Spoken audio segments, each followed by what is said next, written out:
ஈசைலேசதயாபாத்திரம் தீபக்தியாதி குணார்ணவம் यतीन्द्रप्रवनं वन्दे रम्यजामादरं मुनिं லக்ஷ்மீநாதசமாரம்பாம் வந்தே वन्दे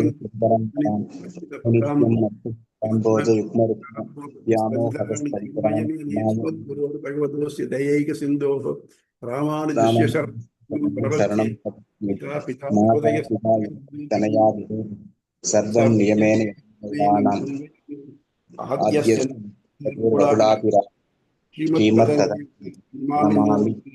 सरस्य महदाह्यः घट्टनाद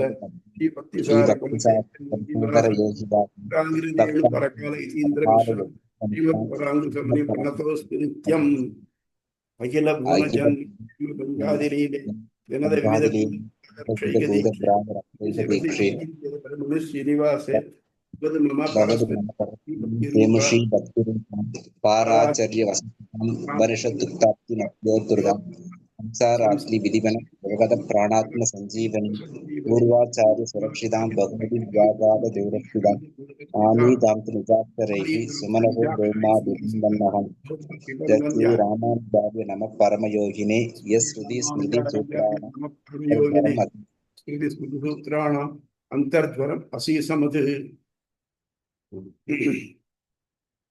முந்தினதுல சாங்கியர்கள் சொன்னதை ஒத்துக்க முடியாது அப்படின்னு விட்டாங்க.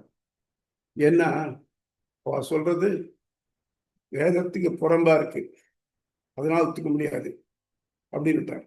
இப்ப என்ன பண்றாங்கனாக்க முந்தின ஃபர்ஸ்ட் சாப்டர்ல பாக்குறச்சு சாங்கியர்கள் வேத வாக்கியங்களை கொண்டே பிரம்மம் இல்லை அப்படின்னு சாதிக்க முற்பட்டாங்க. ஆனா அது எல்லாத்தையும் தாண்டிட்டு அது போல பிரம்மம் தான் உலகின் காரணம் நிரூபிச்சுட்டேன். இப்ப அடுத்தபடி என்ன பண்ணா தர்க்கத்தை வச்சு சுவாமி யார் என்ன வேணா சொல்லட்டும், நீங்க லோகத்துல அப்படி இருக்கா, இந்த மாதிரி இருக்கா, இல்லை இல்லையா, அப்படி இருக்கச்சு இங்க எப்படி அதை எடுத்துக்க முடியும் அப்படிங்கிறது வருது. ஒரு நிமிஷம்.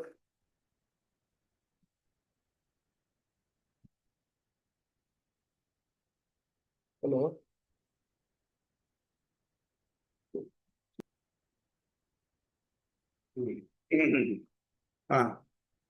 அப்போ தர்க்கவாதத்தை கொண்டு மறுக்க வைக்கணும். இப்போ நம்ம இன்னைக்கு நாஸ்திகவாதம் பேசுறோம், என்ன பண்ற, வீணா பாலை கொண்டு போய் இந்த சிலை மேல கொட்டுறதுல என்ன லாபம், அது குழந்தைகளுக்கு கொடுத்தாலும் புண்ணியம் இல்லையா, இப்படி தக்கா பேசி ரொம்ப நல்லா தான் இருக்கு பாக்குறதுக்கு. அதே மாதிரிதான் சார்வாகன்னு ஒரு மதம் பார்த்தேங்க, அவங்க முதல் சாப்டர்ல முதல் சூத்திரத்துக்கு பார்க்கறச்சு அவன் என்ன சொன்னா, புண்ணியம் என்ன பாவம் என்ன, அதாவது கருப்பா சிவப்பா தெரியுமா உங்களுக்கு, கண்ணுக்கு தெரியுதா, அடுத்த ஜென்மம் தெரியுமா, யாராவது ஜென்மம் தெரிஞ்சு சொல்றதுக்கு உங்களுக்கு சொல்லலை. அப்படி இல்லாத போது அதையும் பார்க்குறீங்க. நமக்கு சுகம் வேணும், அது சௌக்கியமா இருக்கும், அவ்வளவுதான். அடுத்து தெரிவையும் கிடையாது, உலகம் தோன்றதும் கிடையாது, அழியது கிடையாது. அதுவோ தானே தோணும், தானே அழியும். எப்படி மழை காலத்துல மழை தூவி வரைச்சே பபிள்ஸ் உண்டாருதோ அந்த மாதிரி பபிள்ஸ் வருது ஒழிய இதுக்கெல்லாம் ஒரு ரீசனே கிடையாது அப்படின்னு சொன்னவா இருக்கான். கிட்டத்தட்ட அதே மாதிரி இவன் சொல்றான். சாங்கியர்களை பொறுத்த மட்டும் ரெண்டு தான் உண்டு, ஒன்று பிரதானம், இன்னொன்று புருஷன். அப்போ இந்த ரெண்டு தவிர்த்து பிரம்மங்கிற ஒண்ணுக்கு வேலை இல்லை. இதுக்கு தர்க்கமா சிலதெல்லாம் எப்படின்னாக்க, ஒண்ணு என்ன, பிரம்மம் உலகு ரெண்டு ஒண்ணு நினைச்சாக்க என்ன ஆகும், பிரம்மத்துக்கு என்ன குணம் இருக்கோ அதெல்லாம் உலகத்துல இருக்கும். முன்னால பார்த்தோம் இல்லையா, மண்ணிலேருந்து பண்றதெல்லாம் மண்ணாத்தான் இருக்கு. குடம், சட்டி, பானை, சராவும் எல்லாம் இதா இருக்கு. அதே மாதிரி தங்கத்துல இருந்து பண்றதெல்லாம் வளையல், குண்டலம் எல்லாம் தங்கமாத்தான் இருக்கு. இப்போ பிரம்மத்திலேருந்து உலகம் வந்திருந்ததானால் உலகம் எப்படி இருக்கணும், ஞானமா இருக்கணும், ஞானத்தோடு இருக்கணும். அப்படி இருக்கா, இல்லையே. பிரம்மம் மாறுதலே அடையாது, உலகம் மாறிண்டே இருக்கு. பிரம்மம் நல்ல ஞானம் உடையது, உலகம் அறிவற்றது. பிரம்மம் இப்ப ஆனந்தமா இருக்கு, ஆனந்தோ பிரம்மா அப்படின்னு பார்த்தோம். ஆனா ஆனந்தம் துக்கமுடையதா இருக்கு. இப்படி இருக்கச்சே இந்த ரெண்டும் ஒண்ணுக்கு ஒண்ணு மாறுபாடா இருக்கு. அந்த மாதிரி அதனால பிரம்மத்திலேருந்து உலகம் வரல. நீ சொல்ற பிரம்மம் காரணம் சொல்றியே, அது தப்பு அப்படின்னு. அது என்னாச்சு, பிரம்மம் தான் அவிஜானம் அப்படிங்கிற பிரம்மத்திலேருந்து அறிவு வந்தது, அறிவு இல்லாத வந்ததுனாக்க எப்படி வர முடியும்?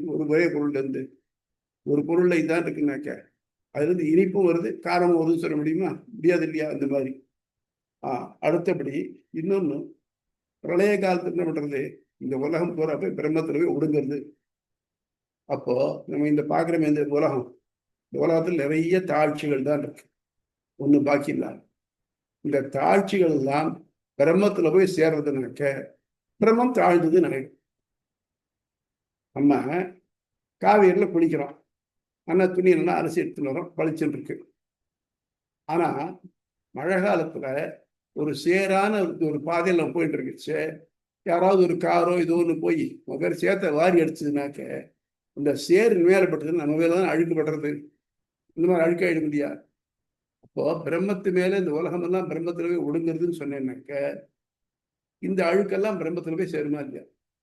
பிரம்மம் எவர் பியூர்னு சொல்றது ஒத்து வராது, சொல்றது தப்பா இருக்குது. நம்ம அதனால உலகத்துக்கு என்னெல்லாம் கோளாறு இருக்கோ, குற்றமெல்லாம் இருக்கோ, அதெல்லாம் பிரம்மத்துக்கு வரும். அப்புறம் இன்னொன்னு, இந்த உலகம் எதுக்காக இருக்கு? நீ சொல்ற கருத்துப்படி இந்த உலகமானது இந்த ஆத்மாக்கள்லாம் தன்னுடைய வினைகளை அனுபவிச்சு தீர்த்து பின்னால மோட்சமுடையத்துக்கு ஒரு வழியா வச்சுட்டு இருக்காங்க. அப்போ இந்த உலகத்துல கர்மா வினைகள் எல்லாம் உண்டு. அப்படிப்பட்ட உலகமானது பிரம்மத்திட்டேருந்து வந்ததுனாக்க பிரம்மத்துக்கே வினை உண்டுன்னு ஆகுது. அப்போ இன்னொன்னு, பிரம்மத்துக்கு சரீரம் இல்லைன்னு வேற சொல்லியிருக்கேன்.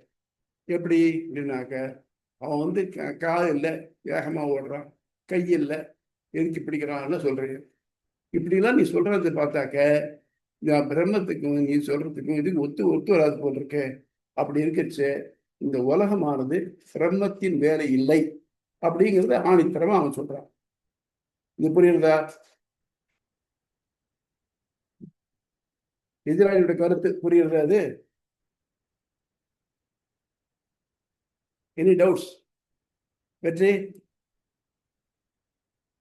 இல்ல சுவாமி, புரியுறது. ஆகம் தான் அவன் சொல்றதுன்னா லாஜிக்கலா பார்த்தீங்கன்னா ரொம்ப கரெக்டா இருக்கு. அறிவுள்ள பிரம்மம், அறிவற்ற இந்த உலகம், குணம் நற்குணங்கள் மட்டும் உள்ளது, குணங்களுடைய செயற்கையான உலகம். ஆனந்தமே ஆனது பிரம்மம், அங்கே துக்கமே ஆனது உலகம். இப்படி இருக்கச்சு இதுல இது வந்ததுன்னு சொன்னா யார் ஒத்துக்க முடியும் அப்படின்னு கேட்கிறேன். இப்போ இதை மறுக்கிறாங்க. எப்படி அப்படின்னாக்க உலகத்துல வேறுபட்டது இருக்கலாம். எப்படின்னாக்க இந்த ஆரம்ப பொருளுக்கும் அவனுடைய சேஞ்சஸுக்கும் வித்தியாசம் நிறைய இருக்கலாம். எப்படி அப்படின்னாக்க ஒரு சமயம் எடுத்துக்கணும். இப்போ நம்ம மைசூர் பாக்கு பண்ணுறச்சு என்ன பண்ணுறோம்? கடலை மாவு, நெய், சர்க்கரை எல்லாம் சேர்க்குறோம். தனியாக சாப்பிடுங்க, என்ன ருசி இருக்கு. ஆனால் மைசூர் பாகை சாப்பிடச்சே அதுலேருந்து ருசி வேறுபட்டிருக்கா இல்லையா? ஸோ காரணம் வேற, காரியம் வேறையா இருக்கா இல்லையா? அதே மாதிரி எத்தனை விஷயத்துல நீங்க பாலை நீங்க அப்படியே வச்சிருக்கோம் 2 நாளைக்கு, அதுல பாத்தீங்கன்னா தானே புழு இருக்கும். அதுல எப்படி புழு வந்தது? சாணத்துல தேள் வரும், தேன்ல கிருமிகள் இருக்கும். இதெல்லாம் எப்படின்னாக்க உயிர் இல்லாத பொருள்ல இருந்து உயிர் உள்ளது வருது. அதே மாதிரி உயிருள்ள பொருள் உயிர் இல்லாத வர முடியும். எப்படின்னா மனுஷனுக்கு நகம் வளர்றதா, தலைமுடி வளர்றதா? இந்த தலை முடியும் நகமும் உயிர் இருக்கா இல்லையே? கட் பண்ணா வலிக்கலையே. ஆனா இதுல இருந்து உயிர் உள்ள பொருள் வருது. அப்போ காரணமா உயிருக்கு சம்பந்தம் இல்லாம இருக்கு இல்லையா? அந்த மாதிரி சம்பந்தம் இல்லாம இருக்கலாமே? இல்லை, சம்பந்தம் உள்ளதுல இருந்தா வருது. இந்த நகமோ இல்ல முடியோ எந்த உடம்புல உயிர் இருக்கோ அந்த உடம்புலதான் வருமே தவிர்த்து அந்த உயிர் இல்லைன்னு அது வராது. அது மாதிரி அப்போ பிரம்மத்துக்கு அவரோட சதேவ சௌமியாயுதமுக்கிற ஆசின்னு சொல்றச்சு நுண்ணிய நிலை சது ஒன்று இருக்கிறது ஒன்னே இருந்துருச்சு. நுண்ணிய நிலையில இந்த பிரகதி அது சரீரமா இருக்கு. தமிழ்ல ஒரு பாட்டு உண்டு, நீக்க மறுமிருவர் நீங்கி புணர்ந்தாலும் நோக்கி நவர் பெருமை நொய்தாகும் பூக்குழலாய் நெல்லின் உமை செய்து நீங்கி பழமை போல் புல்லினும் திண்மை நிலை போக்கு. ரெண்டு பேர் ஃப்ரெண்டா இருக்கான்னா ஃப்ரெண்டாவே இருக்கணும், அவளுக்கு மனசாகவே வரக்கூடாது, அப்படிதான் நல்லா இருக்கும். அப்படி இல்லாம என்ன பண்றான்னாக்க, ஒரு நெல் இருக்கு,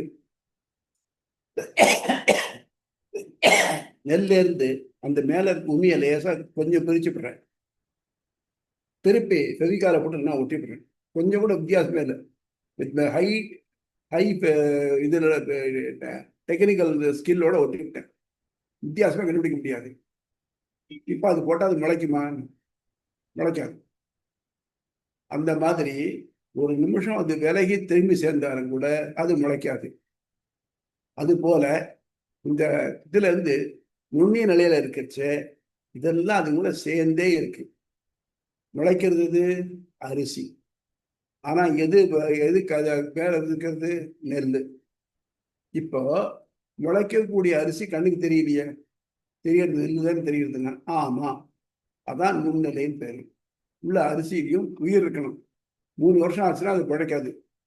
அது மாதிரி விதை நெல் தனியாக எடுத்து வைப்பாங்க. அது அது நிறைய செய்நேர்த்தி பண்ணி சரியா வச்சுட்டு அது வளரும். அதனால அந்த மாதிரி இருக்கக்கூடிய நெல் மேல இந்த நுண்ணிலையில சதேவ சோமியா இதனுங்கிற ஆசிட்னு அது ஒண்ணுதான் இருக்குது நுண்ணிலை. ஆனா இந்த நெல் வளரணும்னா என்ன வேணும்னாக்க, அதுக்கு நல்ல வளமான பூமி வேணும், தண்ணீர் வேணும், சூரிய வெளிச்சம் வேணும். இது ஒரு இனர்த்தி, அதாவது உயிர் பண்டம் அதுக்கு வருது. ஆனா பிரம்மத்தை பொறுத்த மட்டும் அப்படி இல்லை. பிரம்மத்துக்கு என்னன்னாக்க, அதனால இது சர்வஜகம் சர்வவிது, எல்லாவற்றையும் ஒரு சேர அறிவது. அது மட்டும் இல்லாம எல்லா எதையும் செய்ய வல்லமை உள்ளது. அதனால இந்த பிரம்மத்துக்கு பொறுத்த மட்டும் அதுக்கு மண்ணு ஒழுங்கு தேவையும் இல்லை, தண்ணீர் ஒழுங்கு தேவையும் இல்லை, சூரிய வெளிச்சம் ஒழுங்கு தேவையும் இல்லை. அது தன் சங்கல்பத்தினாலேயே, தன்னுடைய விருப்பத்தினாலேயே எல்லாத்தையும் விட முடியும். இது கிளியரா இருக்கு. ததைக்ஷத பகூஸ்யாம் பிரஜாயேய, அது நினைந்தது நான் பலவாக ஆவேன். அது அவனால முடியும். என்னால முடியுமான்னாக்க முடியாது, பிரம்மத்தால தான் முடியும். அதுதான் அது பிரம்மம், நான் மனுஷன்.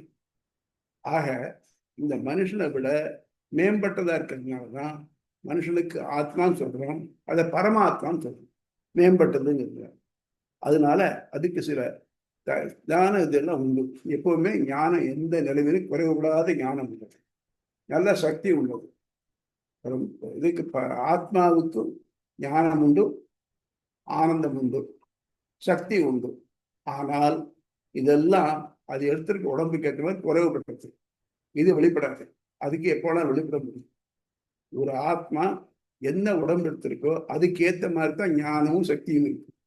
ஆனா பரமாத்மாவுக்கு எல்லா உடம்புக்குள்ளேயும் உயிரை உயர்றதுனால அது எல்லா நிலைமையிலையும் எதையும் எப்படியும் பண்ண முடியும்.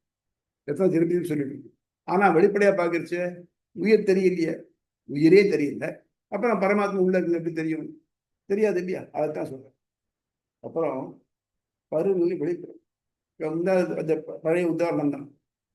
ஒரு அவரை விதை சயின்ஸ்ல படிச்சிருக்கோம். அவரை விதை அதை உள்ள மண்ணுக்குள்ள போச்சு வை, தண்ணீர் விடு. இப்போ ஒன்றும் தெரியல, 3 நாள் ஆகட்டும், அதுல இருந்து ஒரு சின்ன முளை வருது.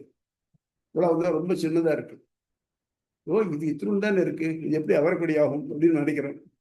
ஆனால் அதுவே நாளாக ஆக ஆக வளர்ந்து பெருசா போய் நம்ம எத்தனை ஒரு விரை போட்டோமே, இதை போல நூற்றுக்கணக்கான விரைகள் அது உருவாகி கொண்டிருக்கிறார். அது மாதிரி இந்த பிரம்மமானது தான் தான் தன்னுடைய நிலையிலிருந்து தன் நினைவினாலேயே தன்னை பலவாக்கி கொண்டு இந்த உலகத்தை படைச்சது. இப்போ இந்த இதெல்லாம் வருது இல்லையா, இடைஞ்செல்லாம் வருது இல்லையா? நீ சொன்னீங்க பிரம்ம உலகமே அஜ்ஞானம் இருக்கு, அறிவு இல்லாம இருக்கு, இது இல்லாம இருக்கு, ஆனந்தம் இல்லாம இருக்கு. அப்படி இருந்துச்சு இது எல்லாம் பிரம்மத்தின் ஊட்டித்தனாக்க பிரம்மம் அழுக்கா போயிடும்ட்டு போகாது. நான் சொன்ன முன்னால உதாரணம், நம்ம ஒரு சேறு செய்தி ரோட்ல போறோம், பக்கத்துல போற கார் வேகமா போற கார் சேத்த வாரி அடிச்சுடுத்து. இந்த சேரு எங்க பட்டுதோ, எந்த சட்டையில பட்டுதோ பேண்ட்ல பட்டுதோ அதுதானே அழுக்காருது. நம்ம ஆத்மால பட்டு அழுக்கா இல்லையே. உடம்புல பட்டா கூட உடனே அழிமீடு இல்லாம அது இல்லை ஒட்டாதே. அதே மாதிரி பிரம்மத்தினுடைய உடலாக கருதப்படும் இதுதான் உயிர் பண்டமும் உயிரில் பண்டமும். இதுலேருந்து தான் இதெல்லாம் வருது. ஒடுங்குறது அங்கதான் ஒடுங்குது. அதனால பிரம்மம் சொல்லக்கூடிய உயிர் இருக்கு, அது ஒரு நாள் மாறுவதே இல்லை. நம்ம என்னைக்கு குழந்தையா பிறந்தமோ அன்னைக்கு இருந்த பிறந்த அன்னைக்கு இருந்த ஆத்மா தான் கடைசி மட்டும் மூட இருக்க போகுது. ஆனா உடல் மாறிண்டே வருது.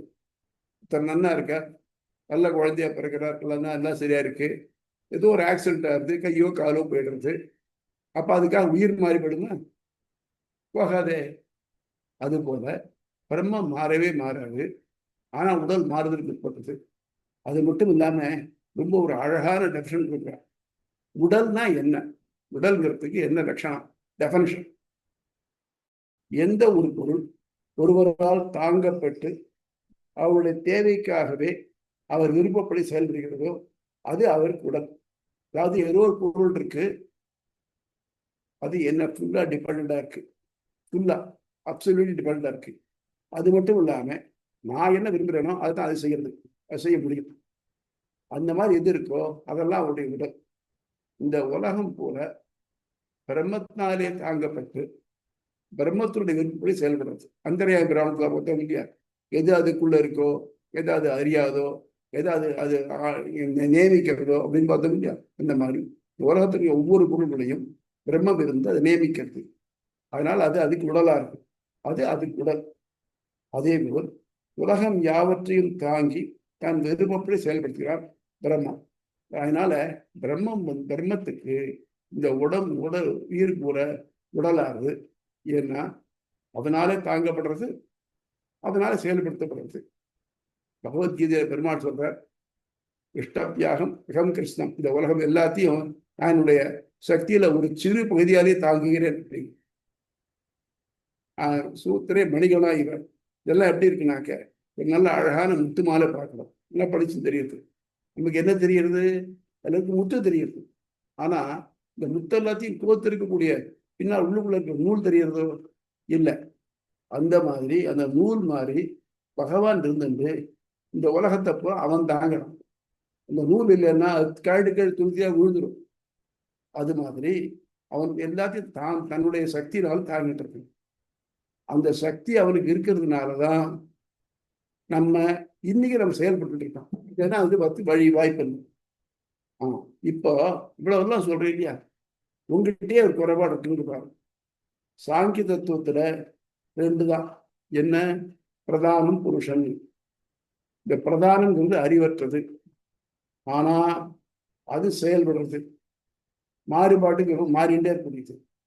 புருஷங்கிறவர் இருக்கான் இல்லையா, அது ஞானம் உள்ளது, ஆனா செயல் கிடையாது, விகாரம் மாறாதது. ஸோ ஆத்மாங்கிறது ஞானம் உள்ளது, மாறாதது, அதுக்கு செயல் கிடையாது. ஆனா இது பிரதானம்ங்கிறது மாறக்கூடியது, ஞானம் வல்லது, ஞான செயல்படுவது. இப்ப இந்த ரெண்டு சேர்ந்துதான் என்ன பண்றதுனாக்க செயலற்ற ஆத்மா தான் செய்யறதாக நினைக்கிறது, ஞானமற்ற உடம்பு தான் ஞானம் உள்ளதாக நினைக்கிறது. இப்போ இதனுடைய குணம் அதில் ஏறிடப்படுது, அதனுடைய குணம் இதில் ஏறிடப்படுறது. இப்போ இதே இப்போ ஞானம் உள்ளது ஆத்மான்னு சொன்னாக்க அதுல இன்னொன்னுடைய குணம், அதாவது இந்த பிரகிருதியினுடைய குணம் அது ஏறிடப்படுறது சொல்றதே தப்பு இல்லையோ? அதே ஞானமே ஆனதுங்கிருச்சு, அது அஜ்ஞானத்தை அதுல இருக்குன்னு சொன்னாக்க அது எப்படி இருக்க முடியும்? நம்ம அத்வைதத்தை கேட்ட போறோம், அதே கேள்விதான். அதாவது பிரம்மம் ஞானமே ஆனது, அது அஜ்ஞானம் மூடுறது, அதனால அவித்யை மூடுறது, அதனால உலகம் தெரியுதுன்னு சொன்னாக்க அப்ப ஞானமே ஆன பிரம்மத்துக்கு அவித்யை பத்தி தெரியாதா? அதே மாதிரி இங்க அறிவே ஆன ஆத்மாவுக்கு அறிவற்றதான உடல் தான் மேல மூடி செயல்படுறதுன்னு சொன்னாக்க அறிவுள்ளது தானாவே விலைக்கிடுமே. அது எப்படி அதுல போய் விழும்? விழாதே. மாதிரி இன்னொன்னும், நீ ஆர்கியூமெண்ட்னு போனேன்னாக்க நீ எந்த ஒரு ஆர்கியூமெண்ட் சொல்லு, அதுக்கு மேல ஒரு ஆர்கியூமெண்ட் சொல்லி மேல இருந்தா பண்ணுது. அதெல்லாம் சின்ன குழந்தைகிட்ட ஒரு சின்ன வேடிக்கையா கேட்கறது உண்டு. 2 லெட்டர் எழுதுவோம், 4ன்னு 1 5ன்னு எழுதுவோம். அதில் அந்த 4ங்கிற லெட்டரை பெருசா எழுதுவோம், என்ன 5ங்கிறது சின்னதாக எழுதிட்டு வந்து குழந்தைகிட்ட போய் கேட்டு இல்லை இது 4 பெருசா 5 பெருசான்னு கேட்டான்னு சொல்லுவோம். மேலே பார்க்கச்சே பார்த்தாக்க 4 பெருசா எழுதியிருக்கு, 5 சின்னதா இருக்கு. அது என்ன சொல்லணும், 4 தான் பெருசுன்னு உண்மையில சொல்லும் அப்படின்னாக்கா யோசனை பண்ண ஆரம்பிச்சோம். அந்த மாதிரி அந்த ரியல் வேல்யூன்னு தெரியணுமே வேல்யூல எது பெருசுன்னு பார்க்கணுமே தவிர்த்து சைஸ்ல பெருசா இருக்கா சின்னதா இருக்கான்னு பார்க்கக்கூடாது. அதுபோல நம்ம பொறுத்த மட்டும் பிரம்மங்கிறது எல்லாத்துக்கும் உயிரா நின்று எல்லாத்தையும் தாங்கிறது. வேற தாங்கப்படக்கூடிய உயிர் உயல் பண்டங்கள் அதுதான் விரிவடைகிறது, சுருக்கமடைகிறது, லயமடைகிறது. ஆனா இந்த ரெண்டுக்கு சம்பந்தம் இல்லை. எப்படி உடலுக்கு தான் நரை திரை மூப்பு உண்டே தவிர்த்து உயிருக்கு நரை திரை மூப்பு கிடையாது. அது மாதிரி இருக்கு அப்படிங்கிறத இதோட ஜஸ்ட் புரியுறதா? அது எனி டவுட்ஸ்?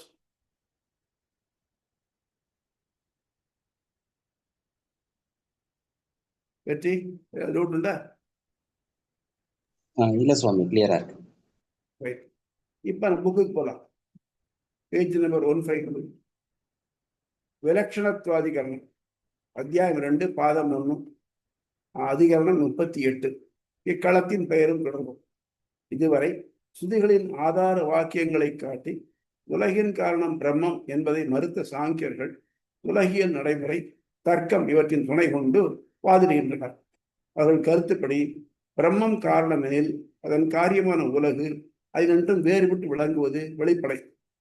ஆகவே அது காரணம் அல்ல என கூற ஸ்ரீ ராமானுஜர் உலகு பிரம்மத்திற்கு வேறுபட்டதல்ல நிறுவுவதால் விலட்சணத்துவாதிகரணம் எனப்படுகிறது. ஆக்சுவலா ஆரம்பிச்சு நான் விலட்சணத்துவான்னு ஆரம்பிக்கிறது. அதனால நான் வேண்டாம், இந்த நெகட்டிவ் வேண்டாங்கிறத சொல்றேன். இப்போ இரும்பு இருக்கு இல்லையா, இரும்பு மேக்னட்டால் அட்ராக்ட் ஆகும். ஆனா எவர்சில் மேக்னட் அட்ராக்ட் ஆகணும் ஆகாது. இப்போ அது இரும்பு இல்லைன்னு சொல்ல முடியுமா? ஆனா அது இரும்பு தான். ஆனா மேக்னட் அட்ராக்ட் ஆக முடியும்னு அதுக்கு இல்லை. அது மாதிரி நிறைய விஷயங்கள் ஒண்ணுக்கு ஒண்ணு வித்தியாசப்படக்கூடிய இருக்கிறது பாசிபிள் இருக்கு. இதன் களத்தின் கருப்பொருள் காரிய காரண காரிய நிலைகளில் பண்டம் ஒன்றே ஆகுமா அல்லவா என்று தக்க முறையில் ஆராயப்படுகிறது. ரெண்டும் எது காரணமோ அது அது காரியத்திலே அப்படித்தான் இருக்கணுமா இல்ல மாறுபட்டு இருக்கலாமா அப்படிங்கிறது சொல்றாரு. இதுக்கு சாங்கியர்கள் வாதம். உலகியலில் மண்ணாலாகும் பொருள்களை மண்ணாகவும் பொன்னாலாகும் பண்டங்களை பொன்னாகவும் இருத்தல் வெளிப்படை. தெரியுது இல்லையா? வெளிப்படை.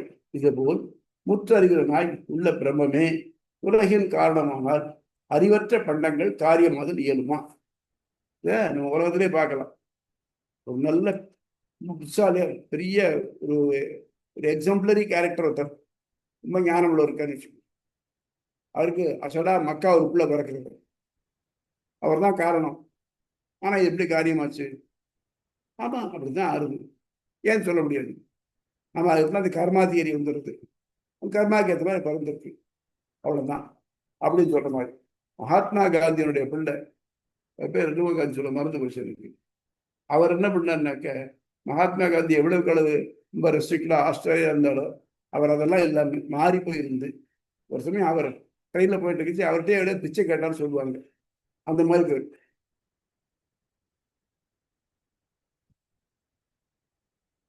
சுருதிகள் பிரம்மமே காரணம் என்றாலும் அது தர்க்கத்திற்கு மாறாதிருந்தால் மட்டுமே ஏற்றுக்கொள்ளப்படும்.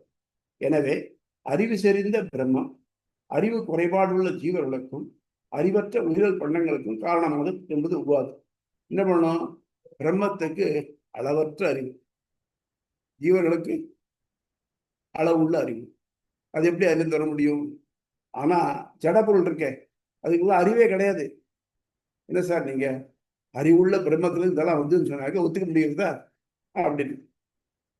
ஆகவே அறிவற்ற மூலப்பகுதியே உலகின் காரணம்.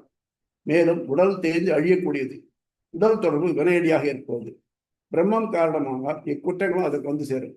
அப்போ பிரம்மன் தான் உலகம் ஆறுது. அப்போ பிரம்மன் தான் நான் ஆனேன். நான் ஏன் பிறந்திருக்கேன்? என் கர்மாவை துறைக்கிறதுக்காக பிறந்திருக்கேன். அப்போ ஆக மொத்தம் நான் பிரம்மமா இருந்தேன்னாக்க எனக்கு இந்த கர்மா வந்து ஒட்டும்.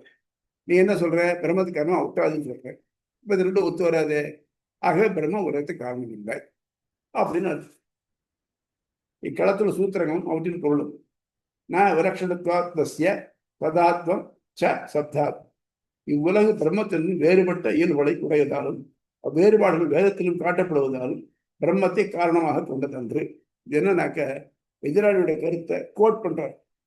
நம்ம சொன்னோம் மேத்ஸ்ல ரிடக்ஷியோ அட அப்சாடம் இருக்கு. ஒருத்தன் ஒரு கருத்து தவறான கருத்தை சொல்றான், அந்த கருத்தை முதல்ல எடுத்து சொல்லிக்குவோம். இப்படித்தானே சொல்றேன் நீ பார், இப்போ இது ஒன்றுனா பார்த்துக்கணும், இது சரியா வருதா பாரு, இது சரியா வருதா பாரு, ஆக உங்க கருத்து தப்பு அப்படின்னு சொல்லணும். இதுக்கு ரிடக்ஷியோட அப்சாடம்னு ஒரு மெத்தட் இருக்கு. அந்த மாதிரி முதல்ல அதுக்கு நான் இதில் போட்டுக்குவேன், சூடு போட்டுக்குவாங்க.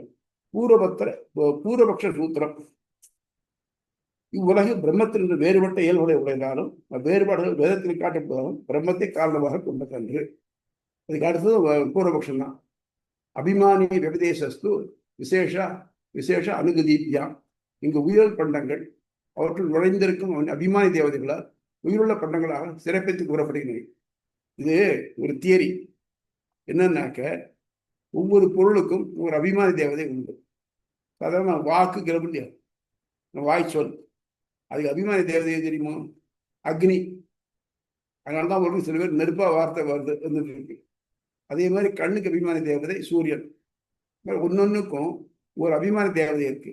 இந்த அபிமானி தேவதையை வச்சுட்டு அதை உயிருள்ளதாக நம்ம நினைச்சுக்கிறமே தவிர்த்து உண்மையில அது அது உயிரற்ற ஒரு பொருள் தான். இந்த அபிமானி தேவதைகளை வச்சு அதுக்கு மதிப்பு கொடுத்து அதை ஒரு உயர் வச்சியா சொல்றோம். நம்ம சிலர் சொல்றது இல்லையா, சில பொருள்களை பார்த்து இதாக இருக்க முடியா இதை இருக்கிற மாதிரி பேசுற முடியா. நம்ம எத்தனை தரம் பாட்டிருக்கோம், சிங்கம் முயல் கிட்ட பேசித்து அப்படின்னு முடியாது. அந்த மாதிரி பேச்சு இல்லாத ஒரு பேச்சு சொல்ற முடியாது. அந்த மாதிரி ஒரு திருஷ்யத்து உயிரற்ற தேரில் கிருமிகள் காணப்படுவது போல அது காணப்படுறதே இருக்க. என்ன வச்சிருக்கேன் இன்னைக்கு 2 நாளைக்கு பாலை வச்சிருக்கோம், அதுல புழு மிதக்கத்தை பார்க்கலாம்.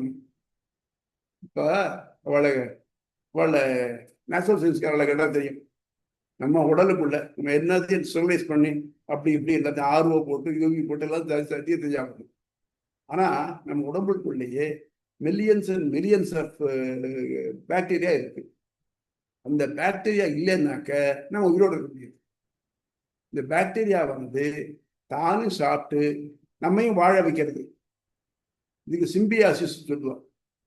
இந்த மாதிரி இருந்தால் தான் நம்ம இருக்க முடியுமே தவிர்த்து உடம்புல பாக்டீரியாவே இல்லைன்னாக்க he is no more a man. அந்த மாதிரி ஆயிடும். இது 3 பூர்வபக்ஷ சூத்திரம். இதுக்கு பதில் சொல்றாங்க. உயிரற்றவைகள் உயிரிழத்தோடு காணப்படுது. அசதீதி சேர்ந்த பிரதிஷேத மாத்திரத்வாத் பிரம்மத்திற்கும் உலகத்திற்கும் காரண காரிய தொடர்பில்லை என்பது மறுக்கப்படவில்லை. ஆயினவைகள் ஒருபடித்தா இருக்க வேண்டும் நிபந்தனை மட்டும் மறுக்கப்படுகிறது. காரணமும் காரியமும் ஒன்னா இருக்கணும், ஒத்துணுட்டோம்.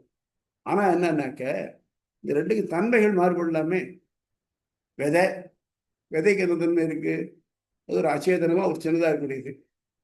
ஆனா செடி வந்துட்ட இது உயிருள்ளதா போயிடுது. தனியா விதை இருக்குச்சா உயிர் இல்லாத மாதிரி தெரியுது. இப்போ உயிர் வந்துட்டு இல்லையா? இல்லை, இப்போ இதுல இருந்து வேறுபட்டு தானே இருக்கு. ஆனா இதுல இருந்தா வந்தது, அது சந்தேகமே இல்லை. விதையில இருந்து தான் இந்த செடி வந்தது, அது சந்தேகம் இல்லை. ஆனால் விதையா இருக்கிறதுக்கும் தனியா ஒரு விதை எடுத்திருந்து அது இந்த செடியும் ஒன்னானாக்க இல்லை, செடி வேற. இது இதை போல 1000 விதைகளை உற்பத்தி பண்ணக்கூடியது. ஆயின் அவர்கள் ஒருபடித்தா இருக்க வேண்டும் என்ற நிபந்தனை மட்டும் மறுக்கப்படுகிறது. அபீதம் தத் பிரசங்காத் அசமஞ்சசம். வேரழிவில் உலகியற் பண்டங்கள் யாவும் அழிவதாகிற விகாரம் அடைதல் போல் பரமாத்மாவுக்கு ஏற்பட இயலாது என்பதால் தாங்கள் சாங்கியவாதம் பொருந்தாது.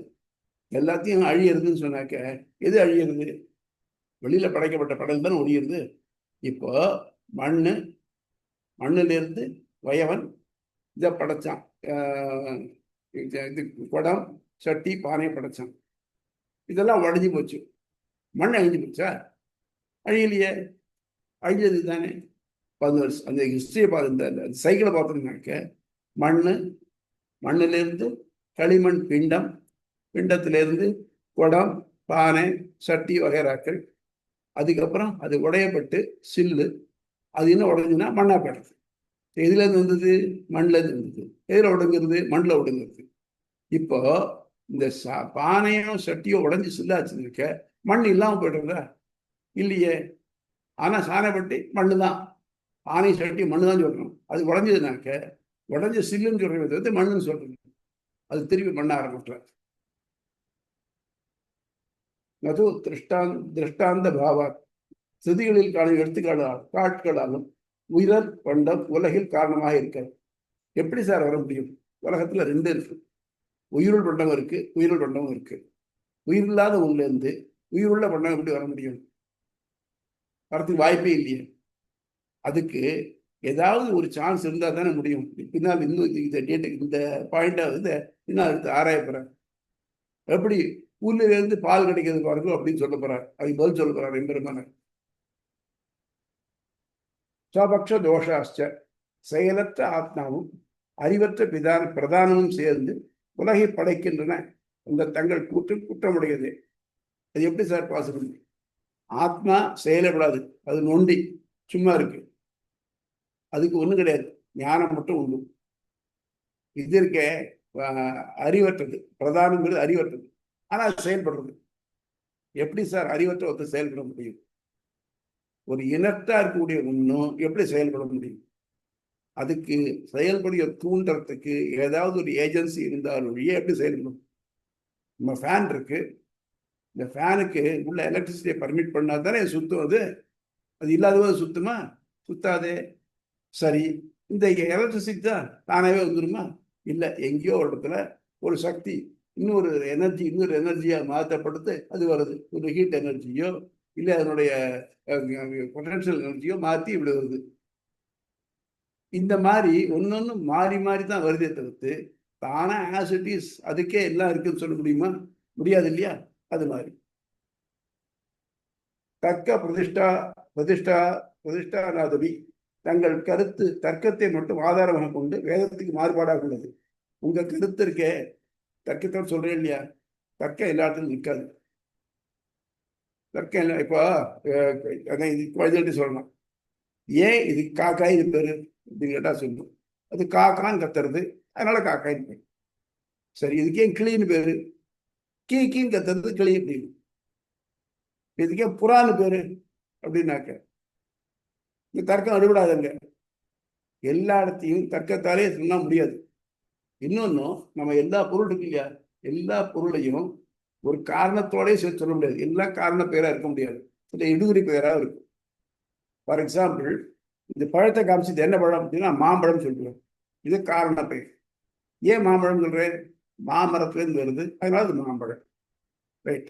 அதுக்கே மாமரம்னு பேரு சொல்ல முடியாது, இது இடுகுறி. எந்த ஒரு மரமோ பனை மரம் சொன்னாலோ தென்னை மரம் சொன்னாலும் இடுகுறி பெயர். ஆனா அதுல இருந்து வர்றதுக்கு தேங்காய், பனங்காய், நொங்குன்னு சொல்லலாம். ஆனா அதே மாதிரி இடுகுறி பெயரை வந்து இது ஏன் இப்படி இடுகுறின்னு சொல்ல முடியாது. வேற என்னதுக்கு நம்ம லெட்டர் நம்பர்ஸ் எழுத முடியாது. 1 to 9 இப்படி படா, இது 1 வி அக்செப்ட் இட். ஏன் இதை 1 வச்சுக்கணும்? இந்த 1 இல்லாம நான் இதை 10 எடுத்துக்கிறேன்னா எடுத்துக்கோ. ஆனா நீ உலகம் ஒட்ட மாட்டியே, நீ வேணா தனியா இருக்கலாம். ஒரு ரூம்ல உட்காந்து நீ தனியா ஒரு டைப் ஆஃப் மேத்மெட்டிக்ஸ் நீ போட்டுக்கலாம். அது மாதிரி உலகத்தால ஒத்துக்கொள்ளப்பட்டதாக்கணும். அது படத்துல ஒத்துக்கொள்ளப்பட்டதா இல்லைனாக்க நீ சொல்ற தர்க்கம் வந்து எடுபடாது. அந்நியதா அனுவேய விதிச்சு ஏவம்பி அனிர்மோக்க பிரசங்காது. மேலும் வேறு யுக்திகளால் பிரதானமே உலகின் காரணம் என்கிறாயின் அதற்கு மேற்பட்ட யுக்தியாலே அதை தள்ள முடியும் என்பதை அது எல்லையின்றி நீண்டு செல்லும். இப்ப ஒரு சின்ன எக்ஸாம்பிள் சொல்றீங்க. ஆள வந்தாருன்னு கேள்விப்பட்டிருக்கீங்களா? ஒரு ஆச்சாரி. அவர் வந்து சின்ன வயசுல, அவருக்கு பேர் யமுனை துறைவர்னு பேரு. ஒருத்தர் தன்னுடைய ஆச்சாரியன்ட்ட பாடம் படிச்சுட்டு இருக்க. அப்போ ஒரு ஒரு பெரிய புலவர், ஒரு பெரிய நல்ல வாத திறமை பெற்ற ஒருத்தர், ஆக்கி ஆழ்வார்னு பேர். அவர் அந்த ராஜாட்ட ராஜா சபையில வந்து எங்கூட யாராவது வாதம் பண்ண தயாராக்காளா அப்படின்னு ராஜாவை சேலஞ்ச். இன்னொன்னு, அவன் என்ன பண்ணும், என்னை விட்டா வாதத்துல யாரும் கிடையாது. அதனால யாரெல்லாம் வந்து பிரத்தியாருக்கு பாடம் சொல்லி தராளோ, யாரெல்லாம் தன்னை வந்து பெரியவாளை சொல்லிக்கிறாளோ அவள்லாம் எனக்கு கப்பம் தரலாம். எப்படி அரசனுக்கு சிற்றரசெல்லாம் கப்பம் தர மாதிரி கப்பம் தரணும்னு சொல்லி, அதே மாதிரி இந்த ஆக்கி ஆழ்வாருக்கு எல்லாத்தையும் கப்பம் வாங்கி தரணும். இந்த யமுனைத்துறையர் படிக்கிற ஆச்சாரியன்ட்ட வந்து கப்பம் கேட்டா அவர் தர முடியாது, அவர் இல்லை, ஆச்சாரியர் இல்லை. இவர் இருந்தார், 7 வயசு இவருக்கு. கப்பம் தர முடியாது மூணுட்டர். வந்தது கோபம் அவனுக்கு. அப்படியா தர்க்கத்துக்கு வர சொல்லு அப்படின்னு அவர் தர்க்கம் பண்ண வர சொல்றார் அப்படின்னு. வரேன், ஆனா ஒண்ணு, நான் ராஜகுருவோட தர்க்கம் பண்றேன், அதுக்கேற்ற மரியாதையோட நான் கூட்டிடணும் அப்படின்னு. வேற வழி இல்லை, சொல்ல நியாயமா இருக்கு. அதனால ஒரு போயிட்டு பல்லக்கு வகைராக்களோல சிவிகையில கொண்டு போய் வச்சா. இவருக்கு போறச்ச மாடியிலேருந்து ராஜாவும் ராஜபத்தினியும் பார்த்துட்டே இருந்தாங்க. ராஜா சிரிச்சான். எதுக்காக? இந்த குழந்தை போறத, இந்த குழந்தை நம்முடைய ராஜகுருவார ஆக்கி ஆழ்வார ஜெயிக்க போடலாம், தர்க்கம் பண்ண போகுது. இந்த ராணி அந்த குழந்தையோட முகத்தை பார்த்தா, இது நல்ல தேஜஸோட இருக்கு, இது நிச்சயமா ஜெயிக்க முடியும். என்ன ராஜா என்ன பண்ணாக்க, ஜெயிக்க முடியாது, எப்படி முடியும்? நிச்சயமா முடியும், அது மட்டும் ஜெயிச்சு விட்டோம், நான் ராஜ்யத்துல பாதி குத்தரம் இருக்கு அப்படின்னு. சரின்னு போயிட்டு ராஜசபை கூடித்து போய் எங்க போய் நின்னா ஆக்கி ஆழ்வாரும் யமுனை துறைவன். ஆக்கி ஆழ்வன் பார்த்து தன்னோட வாதம் பண்ண வந்து பார்த்துட்டு, என்ன குழந்தைய வயது வரை வந்துட்டியா, உனக்கு என்ன வாய்ப்பாடு தெரியுமா, ஆனா அவனை தெரியுமான்னு கேட்டேன். அவர் கேட்டார், யாருக்கு என்ன தெரியுங்கிறது இதுல முக்கியம் இல்லை, உனக்கு வாதம் பண்றதுக்கு வந்திருக்கும், அதனால வாதம் பண்றதுல வாதத்தை ஆரம்பிக்கும், ஒத்துதை வேண்டாம். பார்த்தியா, நானா, நீயே ஆரம்பிய அப்படின்னு. ஒண்ணு பண்றேன், நான் ஒரு ஸ்டேட்மெண்ட் சொல்றேன், இந்த ஸ்டேட்மெண்ட்டை உங்களுடைய வாத திறமையினால மறுத்துட்டேருனாக்க நீ ஜெயிச்சேன்னு ஒத்துக்கிறேன். சரி சொல்லு. முதல் ஃபர்ஸ்ட், உன் தாய் மலடி அல்ல அப்படின்னு. அது நான் அம்மா கர்ப்பத்துல நான் இங்க வந்து உட்கார்ந்துட்டு இருக்கேன், உன் தாய் மலடின்னு அப்படி சொல்றது மறுக்க முடியாது. ரெண்டாவது, சரி அடுத்தது சொல்லுங்க, இந்த ராஜா தர்மவான், இது அதை விட மோசமா இருக்கு. இந்த ராஜா கிட்டே இந்த சம்பளம் வாங்கிட்டு அவங்ககிட்டே இருந்துட்டு இந்த ராஜா தர்மவான் அதர்மம் பண்ணினான் அப்படின்னு சொல்ல முடியுமா? முடியாது. சரி, அதுக்கு அடுத்தது அது இதை விட பெரிய பெரிய ஏரியா இருந்து ராஜபத்னி பதிவிரதை. பார்த்தா முழிக்க ஆரம்பிச்சிட்டேன். கேட்டா இப்படிலாம் இப்படியோட கேள்வி கேட்கல எல்லாருமே முடியும், உண்மையால மறுக்க முடியுமா? திரும்பி இதை ஒன்னையாவது மறுக்க முடியும், நான் மூளையுமே மறுக்கிறேன் அப்படின்னு. எல்லாருக்கும் ஆச்சரியம். என்னடானாக்க எல்லாம் நேர பிரத்யட்சத்தை பார்க்கறது விரோதமா இருக்கும் போல இருக்க அப்படின்னு. உண்மை, உன் தாய் மலடியல்ல அப்படின்னு சொன்னது எப்படி? மலடியல்ல சொன்னது எப்படி நினைக்க? ஒரே பிள்ளை தாய்க்கு, அதாவது ஒத்த பிள்ளை பெற்றவாளும் வாழை மலடின்னு பெறுவாளுக்கு. இந்த வாழை மரம் என்ன பண்ணும்? ஒரே கொலை தள்ளிட்டு அது போய் சேர்ந்துடும். அதே மாதிரி ஒரே பிள்ளையை பத்ததுனால அவளுக்கு ஒரு வாழை மலடின்னு பேரு. மலடிங்கிற ஒரு அடையாளம். இதை மறுக்க முடியாது தர்க்கத்தினால. அதுக்கு அடுத்தது ராஜா தர்மவான். ராஜாவுக்கு பிரஜைகள் செய்யக்கூடிய பாவத்துல இருந்து பங்கு உண்டு. இப்போ நீ தப்பு பண்ணிட்டு இருக்கிற, இந்த மாதிரி படிச்சு வாழ்ற கப்பம் வாங்கிட்டு இருக்கிற, இது பாவம் இல்லையா? இந்த பாவம் போய் சேரும் இல்லையா? அவர் சுத்தமான தர்மமான்னு சொல்ல முடியுமா? முடியாது இல்லையா? அதனால ராஜா தர்மவான். அதுக்கடுத்து ராஜபத்னி பதிவிரதைன்னு இருக்க. ராஜபத்னி ஒழுங்கா அக்னி சாட்சியா கல்யாணம் பண்ணவர். இந்த காலத்துலாம் 4 நாள் கல்யாணம். முதல் நாள் இன்னைக்கு கல்யாணம் நம்ம மாங்கல்ய கல்யாணம் வச்சுட்டு இருக்கோம். தாலி கட்டுறது அது கல்யாணம் இல்லை. அதுக்கப்புறம் அவ வந்து சப்தபதி ஹோமம் பண்ணிட்டு 2 பேரும் சேர்ந்து 7 நடை 7 இது சுத்தி வருவான். அம்மி மேல காலை வச்சு புருஷன் அந்த பெண்ணை வேண்டிக்குவோம், நீ இப்படிலாம் இருக்கணும் விட்டு. அவர்கிட்ட அண்டர் அக்ரிமெண்ட். அந்த மாதிரி அக்ரிமெண்ட் அதுதான் சப்தபதின்னு பேரு. அது நடந்தா தான் கல்யாணம் முற்றி பெற்றதா ஆகும். அப்போ முதல் நாளைக்கு அதோட முடிஞ்சு பண்ணு. மறுநாளைக்கு, அதாவது அன்னைக்கு நைட்டு போய் அருந்ததியை பார்க்கணும். அதாவது இதெல்லாம் உத்தராயணத்தை தான் நடக்கும். அப்பதான் சப்தரிஷி மண்டலம் தெரியும். சப்தரிஷி மண்டலத்துல வசிஷ்டர் இருக்கிறதுக்கு பக்கத்துல ரொம்ப சின்னதா தெரியும் அருந்ததி. இந்த அருந்ததியை பார்க்கணும். பார்த்துட்டு அந்த பெண் தனியா தான் படுப்பேன். படுத்தாக்க, அதாவது முன்னால கன்னியா இருந்துச்சு, பெரிய விழாத்துக்கு முன்னால பண்றது. அடுத்த நாளைக்கு அவ இது யாரையும் பிரவேசம் சேஷோகம். சேஷோகம்னாக்க ரெண்டு பேரும் ஒருத்தருக்கு ஒருத்தர் உனக்கு வேண்டிய அணிகலன்கள் ஆடையவர்கள் நான் வாங்கி தரேன். நீ என்ன பண்ண, எனக்கு எதுவும் சேஷப்பட்டவர்களாக இருக்க. பட்டது மட்டும் இல்லாத என்ன பண்ணாக்க, நீ நல்ல நல்ல நல்ல சத்துள்ள குழந்தைகளை நான் உனக்கும் நமக்கும் நாட்டுக்கும் நல்லதா இருக்க பிழைப்படுத்தித்தான். இதாவது பந்தத்தினுடைய சுருக்கம். இது 2வது நாளைக்கு. 3ஆம் நாளைக்கு பிரவேசம். நம்ம ரெண்டு பேரும் சேர்ந்து இந்த இல்லறத்தை நடத்துவோமாக அப்படிங்கிறது இல்லையா. மருவிய காதல் மனையாளும் தானும் இருவரும் பூண்டைப்பு நல்லா ஒருவரால் இல்வாக்கை என்னும் இயல்புடைய வாஞ்சகடம் செல்லாது தெற்றிட்டு நின்று 4 மணி கடிகள் என்ன வருது இல்லையா. அந்த மாதிரி 2 பேரும் சேர்ந்து கொடுக்க முடியாது. நம்ம 2 பேரும் சேர்ந்துக்கணும். அப்ப அடுத்த நாளைக்கு கிரகப்பிரவேசம். இந்த பெண்ணை கூட்டிக்கிண்டு தன் வீட்டுக்கு போறான். தன் வீட்டுக்கு இது மாதிரி 4 நாள் கல்யாணம்னா கல்யாணம் அக்செப்டட் கல்யாணம். இப்போ இந்த மாதிரி பண்றச்சு ஒவ்வொரு நாளைக்கும் அந்த பெண்ணு நைட்டு படுத்திருக்கச்சு அவளுக்கு என்ன பண்றான்னா, ஒரு தேவன் வந்து அவளுக்கு ஆசீர்வாதம் பண்றான். முதல் நாளைக்கு அக்னியும், 2வது நாளைக்கு சந்திரனும், 3வது நாளைக்கு இந்திரனும் வந்து பண்றா. அப்ப என்ன இருக்குனாக்க, நைட்ல அந்த தேவதையோட தனியா இருக்கிறதா கணக்கு. இந்த பொண்ணு கன்னிதான், என்ன கவனிக்கணும். இந்த பொண்ணு கன்னியா தான் இருக்கா. இந்த மந்திர பலத்தினால இவாள் எல்லாரும் வந்து அவன் ஆசீர்வதிக்கிறதுனால அவளுக்கு குறை உண்டு. இது பழக்கத்தை தப்பே இல்லை. நான் சொல்றச்ச இது பெருமாளை செய்கிறா, பெருமாள் கூட இருக்காங்க, தப்பு இல்லை இல்லையா, அந்த மாதிரி.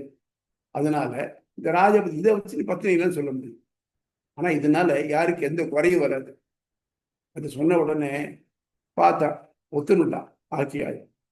ஆக்சுவலி ராஜபதி வந்து அவரை கட்டிட்டு, என்னை ஆள வந்தீரே, நான் சொன்னேனே இவருடைய வாக்கு பொய்யாகாம என்னை ஆள வந்தீரேன்னு சொன்னார்.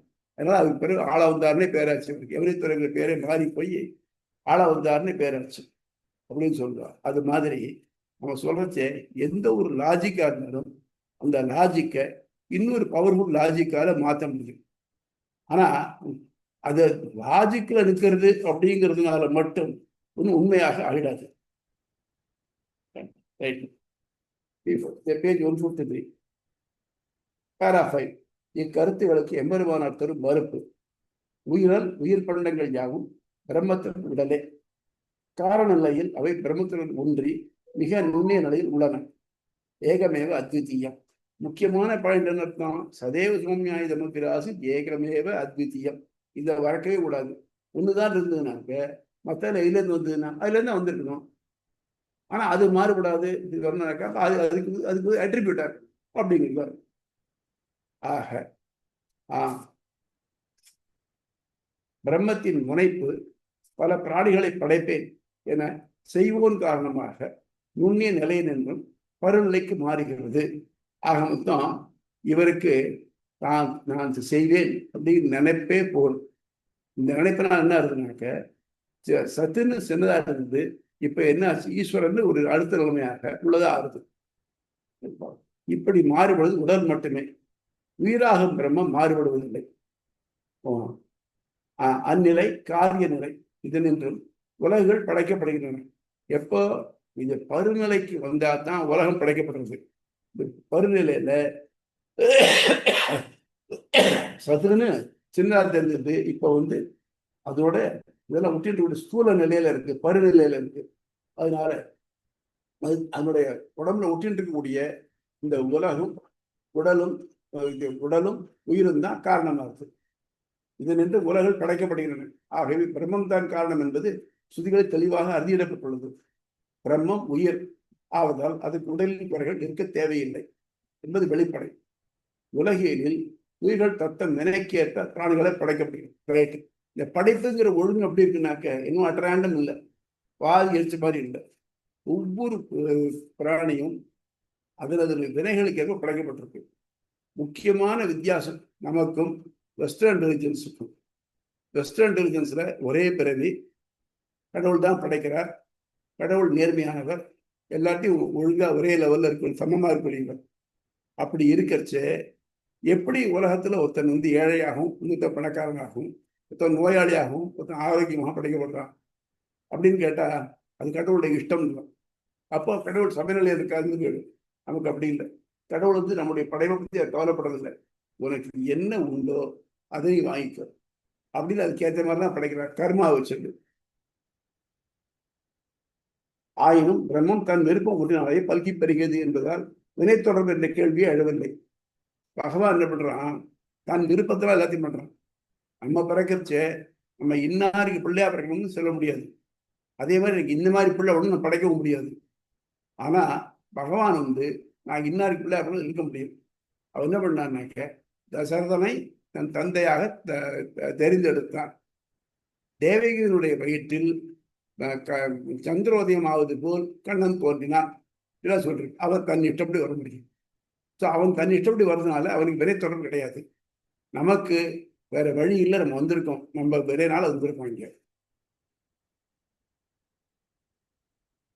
காரணம் காரியமாதல் என்பது ஒரு பொருளின் நிறைபாடு. சூக்ஷ்ம நிலையில் உள்ள சேதனா சேதன விசிஷ்ட பிரம்மம் ஸ்தூல நிலையிலும் சேதனா சேதன விசிஷ்டமாக இருப்பது அது வேதங்கள் அறியப்படுகின்றன. முதல்ல விதை அது சின்னதா இருக்கு, தண்ணியில் ஊறப்பட்டு வச்சா அது பருத்து போடுது.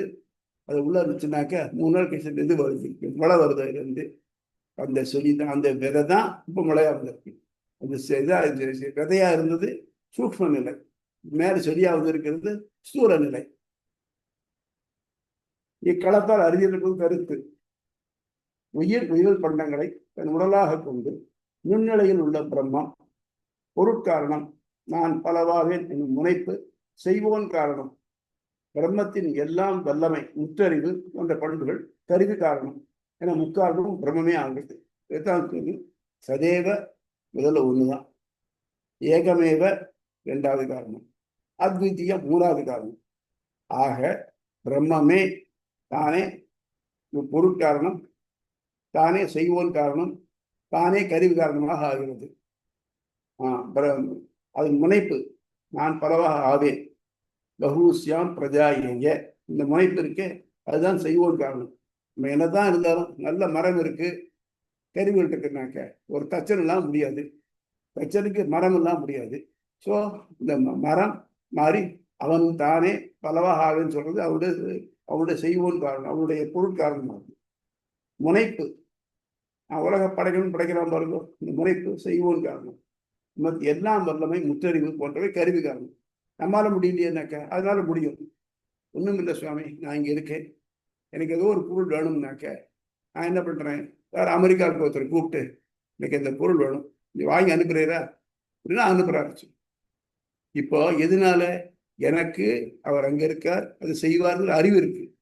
இந்த அறிவுனால அந்த பொருள் செய்யப்படுறது. எப்படி நீ அங்கே போய் வாங்கினியானாக்க, இல்லை நான் அங்கே போய் வாங்கினேன், அது தானாக வந்தது. எனக்கு எப்படி வந்தது, என்னுடைய அறிவுக்காக. அந்த மாதிரி அவருடைய முற்றறிவினால் இந்த காரணமாச்சு. ஒன்றது பண்புகள் கருவி காரணம், ஏன்னா முக்காரணம் பிரம்மே. இவ்வாறு விரிவடைந்த உலகும் அதன் தொடர்புடைய உயிர்களும் பிரம்மத்தின் விருந்த நிலையிலும் உடலாகவே விளங்குவதால் அவைகளுக்கு ஏற்றத்தாழ்வுகள் உண்டாகும். பிரம்மத்துக்கு ஏற்பட வாய்ப்பே இல்லை. இதனால என்ன ஆகுது, உடம்புக்கு கோளாறுலாம் ஏற்படும். உடம்புல எத்தனை வகை இருக்கு, இஷ்யூஸ் இருக்கு. என்ன இருக்கும், பிளட் செல்ஸ் வேற, போன் செல்ஸ் வேற, மசில் செல்ஸ் வேற, நியூரல் செல்ஸ் வேற, இப்படி ஒண்ணுன்னா இருக்கு இல்லையா. எப்படி ஒண்ணுன்னு வெவ்வேறையா வருது. அது மட்டும் இல்லாம எல்லாம் ஒரு ப்ரொபோர்ஷனா வருது. வளர்றச்சே எவ்வளவு பெரிய கிரியேஷனுடைய இதை பாருங்க. அப்போ ஒன்றும் பிளட் செல் மட்டும் வளர்ந்து வச்சுக்க உடம்பு இருக்க முடியுமா, வெடிச்சு போயிடும் ஒரே பிளட்டா போய். இல்லைன்னாக்க போன் மட்டும் வளர்ந்ததுனாக்க, சதை இல்லைன்னாக்க நம்ம பயந்துடும் செல்கள் வருதுன்னு. இந்த மாதிரி எல்லாமே ஒரு பர்டிகுலர் ப்ரப்போர்ஷன்ல பண்ணக்கூடிய ஒரு டெசிஷன் மேக்கிங் பாயிண்ட் எங்கேயோ இருக்கு. இன்னைக்கும் அவ இது பண்ணல, ஆறுதுங்க ஒத்துக்கிறாளே தவிர்த்து இதை மாற்றவோ ஏதோ பண்ண முடியல. இதை மாற்ற முடியாததுனாலதான், அதுக்கு தவறான இன்ஃபர்மேஷன் போறதுனாலதான் நமக்கு கேன்சருங்கிறதே வருது. கேன்சர் வெளியே வரக்கூடிய கிருமினால ஏற்படுறதில்லை. நம்ம உடம்பிலேயே இந்த உடம்புல இன்னென்ன செல் இவ்வளவு இவ்வளவு வளரணும் அப்படின்னு டெசிஷன் மேக்கிங் ஃபேக்டர் ஒரு இடத்துல இருக்கு. அது எந்த இடத்துலன்னு தெரியல. ஆனால் அந்த இது அது மால் ஃபங்க்ஷனிங் ஏற்பட்டதுனாக்க, ஏதோ ஒரு காரணத்தினால ஒரு செல்லை ஜாஸ்தியா படைச்சு விடுத்துனாக்க, அந்த பகுதி ஜீங்கிறதோ அந்த பகுதியில் ஏதோ ஒரு மாறுபாடு இருக்கு. அப்படி எக்ஸ்ட்ராவா படைக்கக்கூடிய செல்கள் இருக்கு, அது முழுமை இல்லாம இருக்கு. அதுதான் கேன்சர். அதனால நமக்குள்ளேயே இந்த மாதிரி வந்து நடக்கிறதுனால நமக்கு இதில் மரியாதை நடந்துட்டு இருக்கு. அது மாதிரி அந்த மாதிரி எல்லா காரணமும் அவனே தான் ஆகிறான் நமக்கு. ஆகவே காரிய காரண தொடர்பால் பிரம்மம் உலகின் காரணமாக இயலாது என்ற சாங்கிய கருத்து தள்ளத்தக்கது. அதனால நீ உலகத்துல இந்த மாதிரி பிரம்மத்துக்கு மாறுபட்ட குணங்கள் இருக்கு, அதனால பிரம்மம் வந்து உலகின் காரணம் இல்லைன்னு சொல்றியே, அதெல்லாம் ஒத்துக்கொள்ள முடியாது அப்படின்னு மறுத்துட்டேன். புரியுறதா சுவாமி? யாருக்கா ஏதாவது சந்தேகம் இருந்தா கலந்துக்கோ.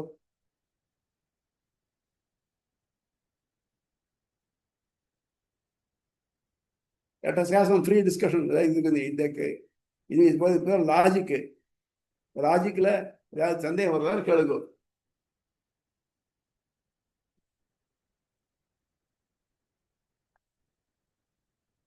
வெற்றி சுவாமி சந்தேகம் ஒண்ணும் இல்லையா? இல்ல சுவாமி, இதை விட நம்ம கடினமா ஏற்கனவே இது பண்ணிட்டோம். அதாவது இப்போ அத்வைதத்தோட மறுத்து பேசும்போது இதை விட ஸ்ட்ராங்காவே ஆர்கியூ பண்ண மாதிரி இருக்குது. ஆமா. அப்போ இது தர்க்கம் வந்து கொஞ்சம் வீக்கா இருக்கிற மாதிரி தான் இருக்கு. அத்வைதம் ரொம்ப ஸ்ட்ராங்கா ஆர்கியூ பண்ணாங்கன்னு நினைக்கிறேன். ஆமா, தர்க்கம் முதல் தர்க்கம். தர்க்கம். ஜமீரா, உங்களுக்கு சந்தேகம் உண்டா? இல்ல சுவாமி. பாலாஜி?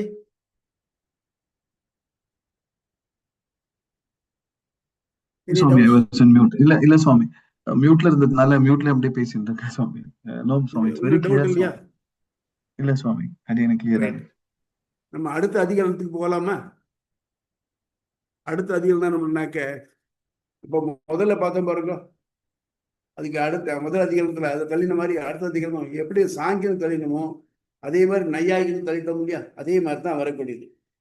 அதே மாதிரி சில பேர் என்ன சொல்றாருனாக்க பிரம்மெல்லாம் காரணம் இல்லை, பிரதானம் காரணம் இல்லை, இவங்க இன்னொரு குரூப் இது, அணுக்கள் தான் காரணம். மாடர்ன் கெமிஸ்ட் மாதிரி ஒரு அணுக்கள் இருக்கு, அதுதான் காரணம். இது சொல்ற யாருனாக்க பௌத்தர், சமணர், நையாயிகர், நியாயம் வைசேஷிகர், நையாயிகர், வைசேஷிகர், பௌத்தர், சமணர் இவ்வளவும் அணுதான் காரணம் அப்படிங்கிறார். அப்போ அணுதான் காரணங்கிறது இப்போ நான் பார்க்குறமே, இது எல்லாத்தையும் ஒன்று ஒன்றா எடுத்து ஆராய போகிறேன். முதல்ல இது ஸ்டேட்மெண்ட் எஃப்ஐஆர் இது, அப்புறம் இதுக்கு மேலே விசாரணை நடக்க போகுது. ஸோ இதில் ரெண்டாவது எடுத்துங்க, பேஜ் 154 அது பாருங்க. சிஷ்ட அபரிக்கிரகாதிகரணம், அத்தியாயம் 2, பாதம் 1, களம் வந்து 39. சிஷ்ட அபரிக்கிரகாதிகரணம். இக்களத்தின் பெயரும் தொடர்பும் இக்களமும் உண்டேதை போன்று உலகின் காரணம் பிரம்மம் அல்ல என்பவர் எதிர்கொள்கிறது. இக்களத்தில் வேதத்திற்கு புறம்பான கொள்கையுடைய கணாத, அக்ஷபாத, சமண, பௌத்தர் போன்ற பரமாணுக்களே உலகின் காரணம் என வாதிடுபவர்கள். கருத்தொற்றுமை கருத்தி இவர்கள் யாவரும் இந்த அதிகரணத்தில் ஒருங்கே மறுக்கப்படுகின்றனர். இவர்கள் கொள்கையை வேதமறிந்த சான்றுகளால் ஏற்றுக்கொள்ளப்படாதவை என்பதை குறிக்க இந்த அதிகரணம் சிஷ்ட அபரிக்கிரகாதிகரணம். சிஷ்டர்கள்லாம் சான்றோர்கள் ஒப்புக்கொள்ளணும். சான்றோர்கள் ஒப்புக்கொள்ளணும்னு என்ன பண்ணணும்? நான் ஏதோ சொல்ற ஒரு ஸ்டேட்மெண்ட்டு, நான் சொல்றேன் நீ கேளு அப்படிங்கிறத கிடையாது. முக்கியமா வைஷ்ணவத்துல பார்த்தீங்கன்னாக்க முன்னோர்கள் சொல்லாத எதையும் பின்னால சொல்லவே மாட்டா. அதை வேணா விரிச்சு சொல்லாம தவிர்த்து, அவ சொன்னதை இன்னும் டீட்டெயில் தான் அனலைஸ் பண்ணி சொல்லாம தவிர்த்து அந்த கருத்துக்கு மாற்றாக யாரும் சொல்ல மாட்டார். அவர்கள் என்ன சொல்றா? வேதத்தில் தான், வேதத்தில் எது சொல்றதோ அதுதான் பின்னால வர புராண இதிகாச புராணங்கள் சொல்லப்பட்டிருக்கு. அதுதான் நம்ம 4000 தீபபிரபந்தம் சொல்லப்பட்டிருக்கு. அதைத்தான் நம்ம ஆச்சாரியர்கள் வெறுமா சொல்லியிருக்காங்க. ஆனா அதை தவிர்த்து மற்றது அதில் இல்லாத ஒன்றை இது ஏறிட்டு சொல்ல மாட்டார். அது மாதிரி நீ இப்ப எதை சொல்றேன்னாக்க பிரம்மம் காரணம் இல்லை, அணுதான் காரணம்னு சொன்னேன்னாக்க இதுக்கு வேதத்துல இடமே கிடையாது. நம்ம வேதத்தான் ஒத்துக்கிற மதம். அதனால வேதமறிந்த சான்றோர்கள் உன் கருத்தை ஒத்துக்க மாட்டார். ஸோ நீ இங்க வரவே வேண்டாம், you don't belong to this லா விட்டு தெளிவுறாங்க. அதுதான் அணுக்களே உலகின் காரணம் என்னும் வைசேஷிக, காணாத, நியாய, கௌதம, அக்ஷபாத, சமண பௌத்தர்கள் கொள்கைகள். இக்களத்துள்ள சூத்திரமும் பொருளும் ஏதேன சிஷ்ட அபரிக்கிரகா அபிவியாக்கியாதா. மேற்சொன்ன மத கருத்துக்களும் வேதமறிந்த சான்றோர்களால் கைக்கொள்ளப்படாததால் வேதத்தை சான்றாக கொள்ளாத சாங்கியர்களை தள்ளியது போல் இவர்களும் தள்ளப்பட்டவராகினர். இக்காலத்தால் அறிஞர்களின் கருத்து. வேதத்துக்கு மாறுபாடாக கருத்து சொல்பவர்கள் யாராயினும் அக்கருத்துகள் தள்ளத்தக்கவை என்று கொள்ளத்தக்கவை அல்ல. இதுல பின்னால வந்தது இது எப்படின்னாக்க, இதை நம்ம சொல்றது இதுல செவி வச்சு இதெல்லாம் கேட்க முடியாது. இன்ஃபேக்ட் புத்த அவதாரம் கூட பெருமாளுடைய அவதாரம் தான். எதுக்காக அப்படின்னாக்க, மீமாம்சைகள் சொன்ன பார்த்துங்க, சடங்கியல அவ யாகம் பண்றதுதான் முக்கியம். பகவானை மறந்துட்டார். யாகம் பண்ணி அது செய்யறது. ஆனா இந்த தேவதைகள் எல்லாத்தையும் கும்பிட்டுக்கிட்டு அவாட்டிருந்து அந்த லௌகிகமான பலன்களை வாங்கிக்கிண்டு இங்கேருந்து இருக்கு தேவலோகம் போகிறது, புண்ணிய கிரமம் இருக்கு, திருப்பி வருது, இப்படியே போயிட்டு தான் தவிர்த்து யாருக்கும் மோட்சம் போனங்கிற எண்ணம் தோணலை. அந்த மாதிரி இருக்குச்சு. இந்த எண்ணத்தை மாத்தணும் அப்படிங்கிறதுக்காகத்தான் பௌத்தர் தோன்றினார். பௌத்தர் என்ன பண்ணினான்னாக்க, அப்ப இன்னொரு பிரச்சனை இருந்ததுனாக்க, சாங்கியர்கள் மீமாம்சகர்கள் யாகம் பண்றா, யாகம் பண்றது பிராணிகளை பலி கொடுக்குறார். அப்பதான் பௌத்தர் இன்னொரு உயிரை கொன்னு ஒன்னு உயிர் நல்லது வர முடியாது, அதனால எந்த உயிரையும் கொல்லாத. பௌத்த சமண மதங்களுக்கெல்லாம் பேச இதுதான். அப்ப என்னாச்சு, சடங்கில் நின்று போச்சு. சடங்கில் நின்று போன உடனே எனக்கு நல்லது ஒன்று நடக்கணுமே, என்ன பண்ணலாம் அப்படிங்கிறச்சு தான் மோட்சத்துக்கு போகலாங்கிற எண்ணம் அப்போ தோண ஆரம்பிச்சு. இதுக்காக தான் புத்தாவதாரமே ஏற்பட்டது. இவாளை ஒரு இதை இறுக்கி பிடிச்சிருக்கிறத விட்டுட்டு மாத்தணும் இல்லையா. இப்போ நமக்கு சில கொள்கைகள் தான் பிடிச்சிட்டு இருக்கோம், அப்புறம் அதுல மாற வேண்டிய தேவை வரும். ரொம்ப சிம்பிள் திங்கா சொல்றது, நம்ம ஸ்கூல்ல படிக்கிற மட்டும் பார்த்தீங்கன்னாக்க 10th மட்டும் வச்சுக்கோங்க. we say light travels in straight line. இது எல்லாத்துக்கும் ஒத்துக்கிறது. பார்த்தீங்கன்னாக்க நம்ம சாதாரண ஒரு லென்ஸை வச்சுட்டு சூரிய ஒளியை ஃபோக்கஸ் பண்ணி ஒரு பேப்பரை எரிக்கிறதுலேருந்து ஆரம்பிச்சு டெலஸ்கோப், மைக்ரோஸ்கோப்பு எல்லாத்துலேயும் அது உபயோகப்படுறது. ஆனால் அது பின்னால பார்த்தீங்கன்னாக்க இந்த லைட்டினுடைய ப்ராப்பர்ட்டிஸில் அது it is not travelling in straight line தெரியுது. அதை யோஜனை பண்ணிகிட்டே வந்தாக்க இட் ட்ராவல்ஸ் இன் வேவ்ஸ் தெரியுது. அந்த வேவ்ஸ் இருக்கே, it is so small, the approximate the straight line, அவ்வளோதான்.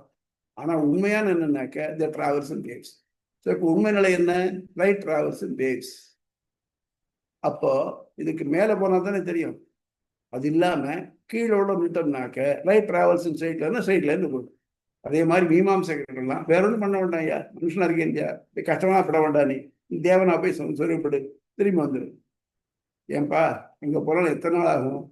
இங்கே நான் இங்கே ஒரு இந்த இந்த மனுஷ வருஷத்துல 100 வருஷம் கஷ்டப்பட போகிறேன். ரைட், அங்கே போனாக்க மனுஷ வருஷத்துல தேவ வருஷத்துல 3 வருஷம் 100 வருஷம் சந்தோஷமா இருக்க போகிறேன். என்னுடைய புண்ணியம் முடிஞ்சு போச்சுன்னா திருப்பி கேட்டுருவா, நான் இப்போ இங்கே தானே ஆகணும். இதுக்கு தேவையா? நான் 12th படிக்கிறேன், திருப்பி அவர் என்ன பண்ணோம், ஃபர்ஸ்ட் ஸ்டாண்டர்ட் எழுந்து போனோம்னாக்க யாராவது ஒருவேளை அதுக்கு மேலே போக வேண்டாமா? அப்படி போர்ச்சே தான் தோணித்து, எப்பா இதுக்கு மேலே மோட்சம்னு ஒன்று இருக்கு, அங்கே போனேன்னாக்க திருப்பி வரவே வேண்டாம், அங்கே எந்த கஷ்டங்களும் கிடையாது, டைமிங்ஸ் கிடையாது அப்படின்னு சொன்னதுக்கு அப்புறம் தான் இதை விட்டுட்டு அதுக்கு போக மனசு தோன்றுறது.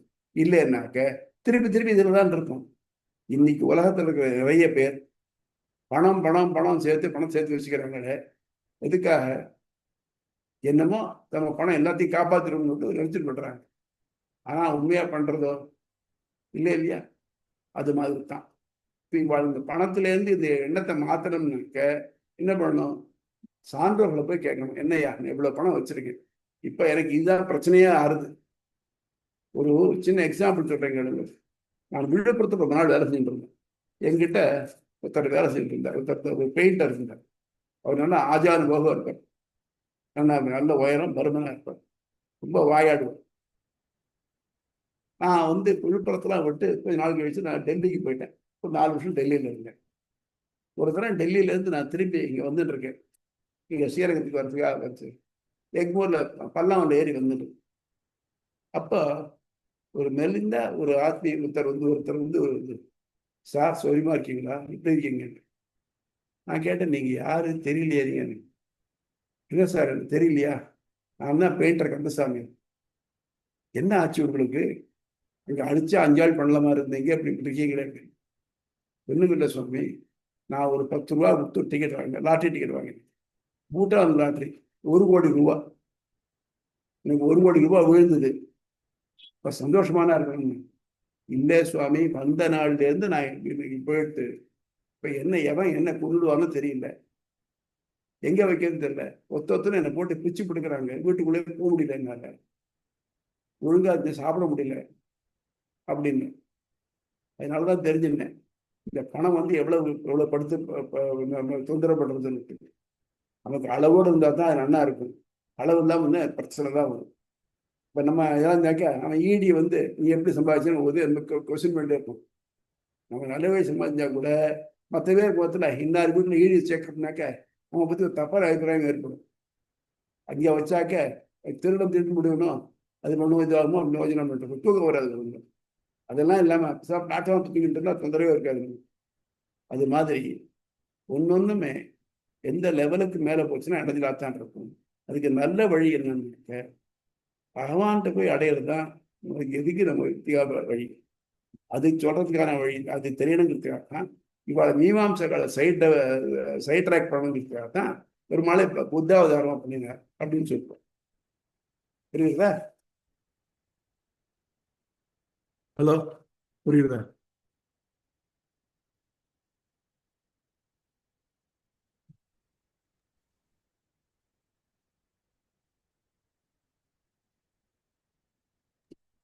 எனி டவுட்ஸ் சொல்லுங்கம்மா. இல்ல புரியுது சுவாமி. Right. So we shall call this a day. அடியேன் எனக்கு ஒரு டவுட். இப்போ நம்ம தசாவதாரத்துக்குலாம் முன்ன வந்து கடைசியா கல்கிக்கு பதிலா புத்தர்னு சொல்லியிருந்தோம்.